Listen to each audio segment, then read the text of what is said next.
Muito bem, eu me encontro hoje, dia 8, Dia Internacional da Mulher, no escritório de um advogado muito querido pelo ambiente jurídico de Campinas, pelos trabalhadores e também pelo meio político, que é o Dr. Marcos Bernardelli. Ele foi vereador, presidiu a Ordem dos Advogados, né? Foi vereador, foi presidente da Câmara, e nós vamos falar um pouco de política agora. Dr. Bernardelli, o senhor se encontra hoje filiado a que partido e por quê? Hoje eu estou no PSB, Partido Socialista Brasileiro. Nós tivemos o início da carreira da política partidária, porque até 98 nós só fizemos política classista, Sim. junto à OAB. Como você disse, eu cheguei aqui, me elegi secretário, depois presidente da subseção, fui conselheiro nos 2 primeiros mandatos do DURS, conselheiro estadual, onde presidi a Comissão de Assistência Judiciária nesse estado todo. Nós tínhamos 37 mil advogados vinculados e atendíamos quase 1 milhão de pessoas no ano. E sempre tive o objetivo de ser um representante estadual na Assembleia. Certo. Fui candidato 4 vezes a deputado com a ajuda do pessoal, Sim. mas a gente sempre ficava na suplência, a terceira, a quarta, e nunca tive um padrinho político para nos alçar. Sim. E naqueles momentos de candidatura eu estava filiado ao PDT. Tá. Em 2012 eu sou convidado a ingressar aqui já em Campinas ao PSDB e me candidatei e me elegi vereador pela primeira vez. Certo. E reeleito em 2016 também pelo PSDB. Houve uma cisão na composição entre PSB e PSDB, e como eu mantive um compromisso assumido, Sim. eu continuei no PSDB, fui para a eleição de 20, mas eu não obtive êxito, Certo. porque quem era cabeça ia virar rabo e quem era rabo ia virar cabeça. Certo. Ou seja, a gente tem uma inversão na representação perfeita e vice. Isso acabou tendo um esgarçamento. E eu, numa eleição onde a pandemia estava toda, eu era presidente da Câmara Municipal, nós redigimos a portaria de se cumprir o que era por se cumprir, de afastamento, de todas aquelas questões que eram orientação. E no fundo, não é desculpa, mas na minha interpretação foi o momento do rompimento que acabou por não nos favorecer. Entendi. E não fomos bem sucedidos no pleito de 20. E aí eu me desligo do PSDB e vou para o PSB. Certo. Foi nesse momento.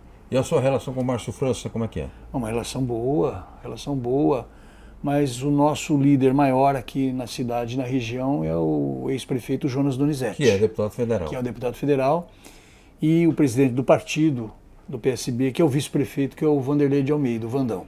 Há certos preconceitos no sindicalismo que não se discute política, né?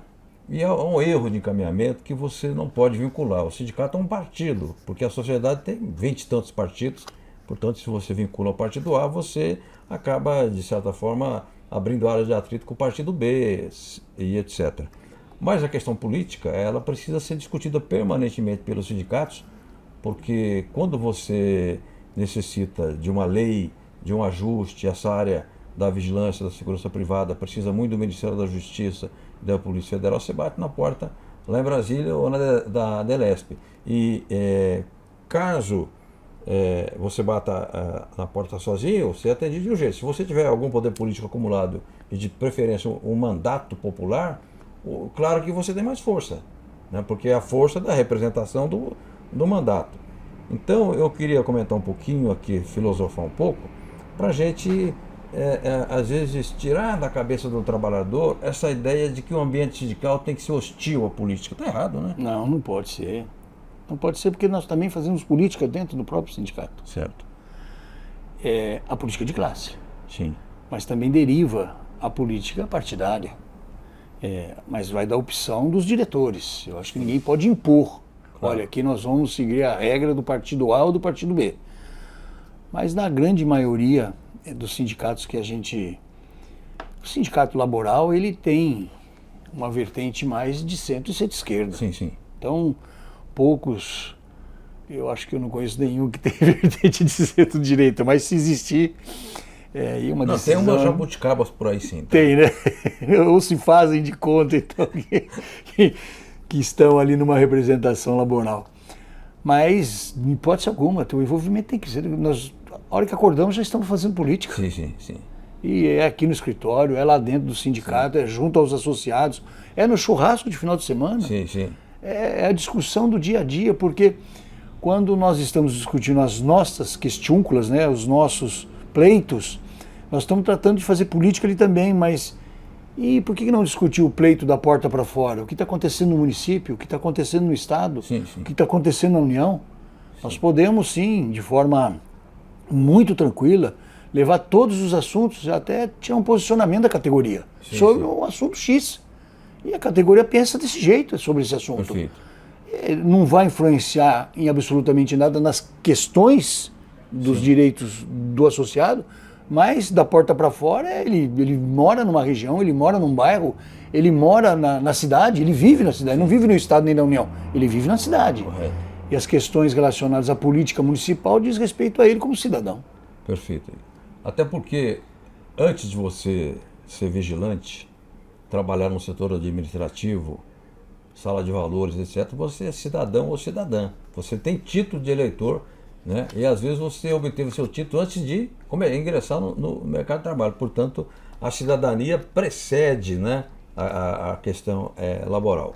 E paga, né, os seus impostos, né? Paga os seus impostos. E precisa exigir do poder público as contrapartidas, porque se no teu bairro a iluminação noturna é precária, se as linhas de ônibus não passam no horário certo, se não há suficiente segurança pública, se no postinho não tem médico, não tem enfermeiro, não tem remédio, não adianta você bater bumbo lá na frente sozinho que não vai resolver nada. É através do poder político que se resolve.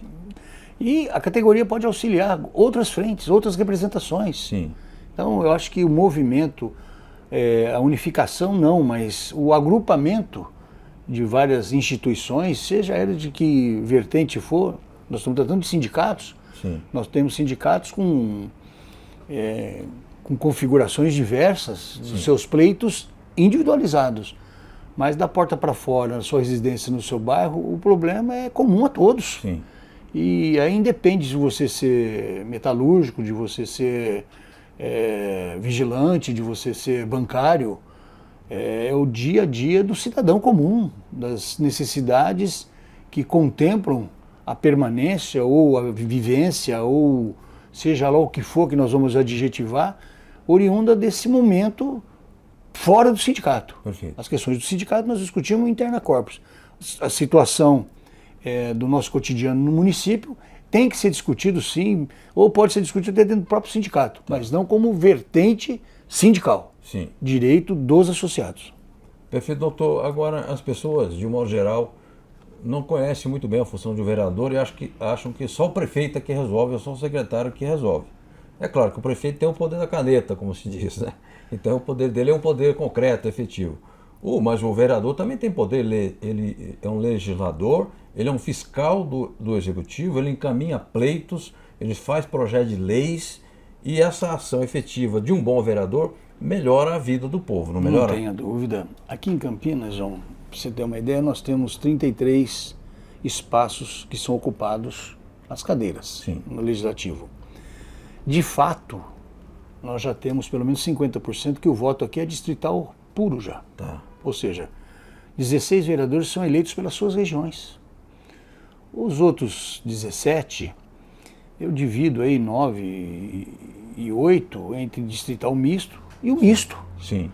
Então, esse vereador que se elege aí como o voto distrital puro, ele tem a demanda da região, porque ele se comprometeu com aquela população. Sim, sim. Os compromissos que ele fez é com a população. Então ele tem que também legislar para aquilo que diz respeito à região dele. Mas ele não pode se furtar de discutir dos problemas e das soluções inerentes desses problemas da cidade como um todo. Então, legislar é muito importante. Você pensa que ao fazer uma simples legislação, mas é uma situação muito particularizada. Eu não tenho voz de fala, lugar de fala na questão animal, não tenho. Mas eu fui procurado por um advogado, vou dar só um exemplo. Sim, sim. Aqui em Campinas, e ele tem, e não é hobby, é parte do profissionalismo dele, o cão-guia, cão de assistência.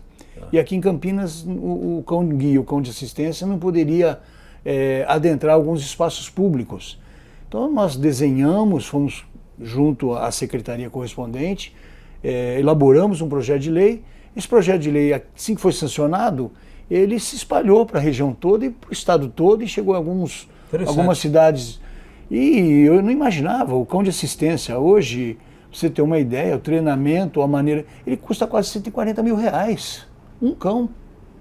E quando você descobre essa vertente, esse caminho, quantas pessoas que não têm o poder de locomoção porque não tem condições de adquirir um cão de assistência.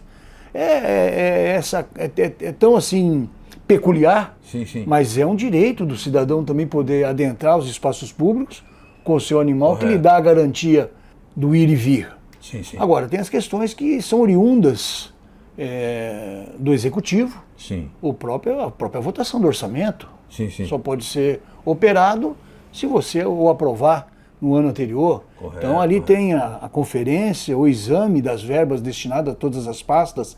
Então é muito importante a figura, porque dia desses, conversando aqui com um dos nossos companheiros aqui na avenida, eu disse para ele: quanto tempo faz que você não vê o deputado estadual que você votou? Bernadelli, o último foi fulano de tal que eu dei a mão, faz uns 15 anos atrás. Falei: o deputado federal, nunca vi, nunca cumprimentei. Falei: o senador da República, nem sei quem é. E um governador, menos ainda. Ou seja, aquele que recebe a reclamação, ou elogio, ou a solicitação, que é o primeiro, é o vereador. Correto, é verdade. Porque deságua todo, né? Porque ele encontra com a população, ele vive na cidade. De vez em quando encontra o prefeito.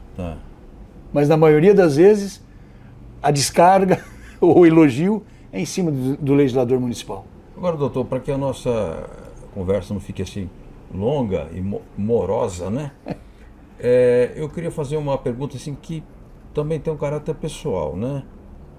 O senhor tem uma vida profissional exitosa, vitoriosa, formou os filhos todos advogados, a esposa advogada, tem renome, presidia a ordem dos advogados, que não é pouca coisa numa cidade do porte de Campinas. Em todos os lugares é importante, mas nas maiores cidades, claro que tem o peso do próprio município, né? Está, digamos, realizado profissionalmente, né? Tem sua estabilidade na sua vida particular e vai para uma disputa eleitoral que não é fácil. Não é porque fácil. Ela demanda esforço físico, noite e noite sem dormir, né? Contatos, articulações e por fim, o processo eleitoral é altamente desgastante. E depois o exercício do mandato, daquele que se aplica ao mandato, é muito cansativo. O que te move é um ideal? Sim, João, eu tenho uma vertente, ela é da profissão, evidentemente, mas também ela é política. As questões sociais, as questões com o ser humano. Há 30 anos, eu fiquei 10 anos advogando para a Associação dos Crônicos Renais aqui em Campinas. Olha aí. Quando existia aquele momento do tráfico de órgãos, que foi feita a legislação, então, entre não parentes precisava da autorização judicial para fazer o transplante. E entre parentes não havia necessidade. Infelizmente o presidente faleceu na pandemia e a filha é advogada, eu repassei para ele e ela continuou fazendo. Mas nós necessitávamos de uma política, porque não se fazia outro lugar o transplante, a não ser em São Paulo, nem a Unicamp fazia.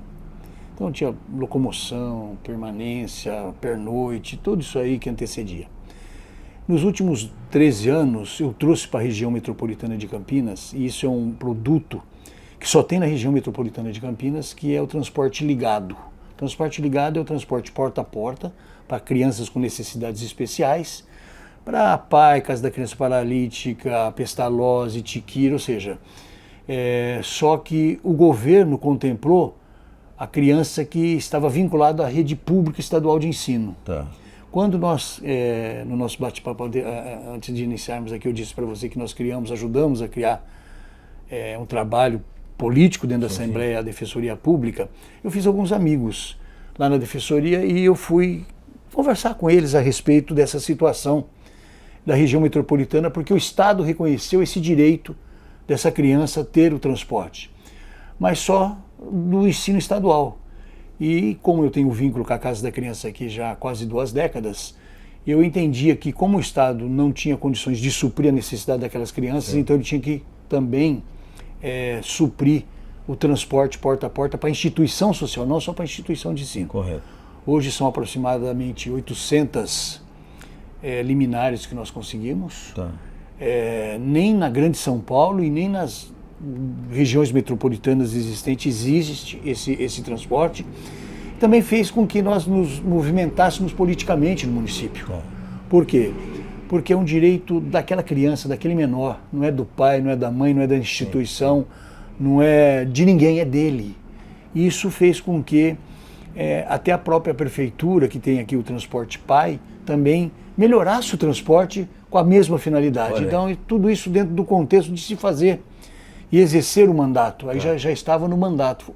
O início foi antes do mandato e depois com o mandato. Mas é minha também aqui, para você ter uma ideia, a lei que contempla um dispositivo do Código Civil que o imóvel abandonado, por ter função social, ele, se constatado e comprovado o abandono, ele tem que se reverter ao bem público, e depois nós demos uma finalidade para esses imóveis. Sim.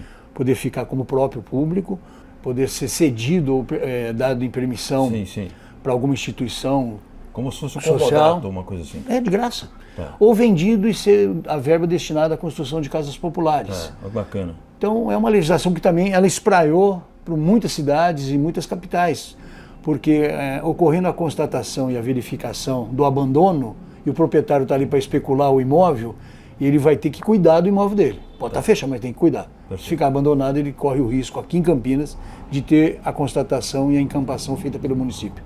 Interessante, que avanço, até porque eu participei do processo constituinte, né? Participei de tantas discussões como jornalista, entrevistas. Estive em Brasília na época da Constituinte, em eventos na UNB, na Universidade de Brasília, e considero que um dos grandes avanços que nós tivemos na Carta de 88 foi a função social da propriedade. Porque se ela não tem função social, a sua função será antissocial, não é? Sim, porque ninguém... E olha, nós fomos buscar.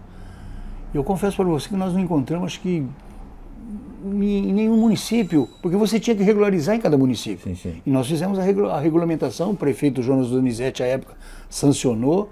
Nós tivemos várias situações onde o proprietário foi instado a se manifestar ou não do abandono, ele retoma, ou seja, ele assume, dá a finalidade que ele precisa, quer alugar, aluga, não tem problema, ninguém conta a propriedade privada, Claro. mas cuide, não abandone. Sim, perfeito. Então, Marcos Bernadelli, fiquei muito alegre e até emocionado com o reencontro, né? Porque há tanto tempo que a gente não se falava, a nossa vida é muito corrida, né? A minha, especialmente jornalista, é uma vida assim, de correr atrás do rojão, né? Porque as coisas estão acontecendo a toda hora na área sindical, e uma hora é metalúrgico, outra hora é servidor público, outra hora é vigilante, outra hora o pessoal do transporte de valores, outra hora o pessoal do Sindicine, que são os trabalhadores na indústria cinematográfica, outra hora são os frentistas, com quem eu trabalho há tantos anos. Então a gente acaba se desencontrando, lamentavelmente. Mas eu espero que essa conversa nossa, com essa serenidade que nós tivemos aqui, conversando fraternalmente, ela estimule o trabalhador e a trabalhadora a buscar um entendimento mais efetivo a respeito da política, que não é patifaria, não é aquela gritaria que às vezes você escuta. Aquilo ali é um momento da política, mas não é a política. A política é uma ação transformadora da vida das pessoas, da vida das cidades e da vida da nação. Então eu queria fazer essa reflexão e deixar para o Dr. Bernadelli a sua última manifestação aqui na nossa entrevista, e voltaremos a nos falar com mais regularidade. João, eu quero, só em complemento que todo mundo me conhecia como advogado, Sim. como ex-presidente da OAB, um bom de briga. Sim. Legislador, O único colégio que eu tinha participado foi o Conselho da OAB. Tá. Nós estávamos nesses 2 mandatos e estivemos à disposição. Só que ninguém conhecia o Marcos Bernardelli, administrador. Sim. E quando a gente assume ali a presidência da Câmara 19 e 20, que com 1 mandato e meio nós nos elegemos presidente, evidentemente com a colaboração de todos os demais vereadores, esse momento ficou assim muito também marcado no Legislativo, porque foi o momento da pandemia. Sim. Em 2 anos também foi um fato histórico no município do 10º, ou seja, do orçamento que a prefeitura manda, do numerário que sai dos impostos do munícipe. No primeiro ano nós conseguimos economizar 31 milhões de reais. Puxa vida. Tocamos a casa, fizemos todas as modificações que tinham que ser feitas. No segundo ano nós devolvemos 32 milhões, ou seja, em 2 anos houve uma devolução de 63 milhões de reais. Executivo, para o Executivo. 63 milhões. Fato inédito no município. Que beleza, hein? E coroou todo esse trabalho quando, julgado as contas agora, o ano passado, 19 e 20, a Câmara Municipal, sob a nossa administração, teve aprovação em primeiro grau, depois de quase 2 décadas e meia. E isso nos honrou, porque também foram elogiosas as considerações e que Campinas servisse de modelo para as demais câmaras municipais do estado aí com mais de 500 mil habitantes. Perfeito. Então isso também nos engrandece, Sim. porque veio a mostrar para essa população que eu tenho que dar satisfação para ela, porque eu fui eleito por eles. Né? Sim. Aqui eu pego uma procuração por dia ou cada 2 dias de um associado. Sim, sim. E em 2012 e 2016 eu recebi 4.200 procurações num dia só. Sim. E em 16, 5 mil e poucas procurações. E é uma responsabilidade muito grande. Imagino. Procuração quer dizer que dos eleitores foi o voto, o o direito de falar em nome deles e agir em nome deles. É uma responsabilidade muito grande. E isso fez e faz com que você é visto hoje com outro olhar, por até aqueles que te cercam. Correto. Então eu não me arrependo de nada que fiz na Câmara. Nós fizemos aquilo tudo. Campinas deu uma guinada. Nós vivemos uma paz política no município. Sim. Depois de 12, você acompanhou Campinas, sim. 10 e 11, 12, nós tivemos 6, 7 6 não, mas 5 prefeitos em 2 anos. Sim. Parecido com a Argentina naquela época. Mais ou menos. Mas paralelo, comparação perfeita. Nós estamos nesse momento. Nós temos 2 cidades. Você conhece que nós temos essa cidade que você vem de Joaquim Egídio, Magalhães Teixeira, Anhanguera e Dom Pedro. Sim. Tem 350 mil habitantes. Aí você tem Pós-Anhanguera, são 750 mil pessoas. Caramba. Então nós temos um débito ainda com essa outra cidade. Sim, sim. E ela vem sendo resgatada. Nós temos ainda situações que é terra de chão batido. Não tem um fresado, que é aquele voto distrital daquele vereador que é eleito lá, que ele tem que exigir que chegue isso lá. Perfeito. Então acho que essa representação vem para isso, para suprir essas deficiências. Eu quero te agradecer mais uma vez por ter vindo aqui. É isso, para mim é uma alegria. E esse bate-papo muito proveitoso. E mais uma vez te agradecer toda a diretoria do Sindiforte, agradecer os associados, porque são eles os nossos patrões. Eu chego em qualquer espaço que tem um funcionário, ou do Sindivigilante, ou do Sindiforte, você é meu patrão. Sim, sim. Por causa disso. E eles ficam assustados quando você fala isso. Sim. Porque, surpresos, né? Na realidade é isso. Tá. Então, muito obrigado, agradecer toda a categoria pelo carinho. Obrigado, gente. E eu quero, durante esse processo eleitoral, espero ter tempo e condições de vir mais vezes a Campinas, discutir política no bom sentido, o Dr. Marco Bernardelli, com a diretoria do Sindiforte, o João Passo, o presidente, aqui com a Mauri, com o Claudinho, com outros companheiros aqui da nossa subsede. E, quem sabe, trabalhar com afinco, com determinação, para ter um representante, não só de uma categoria, mas que possa dar voz às demais categorias no Legislativo Municipal de Campinas. Até a próxima, um forte abraço.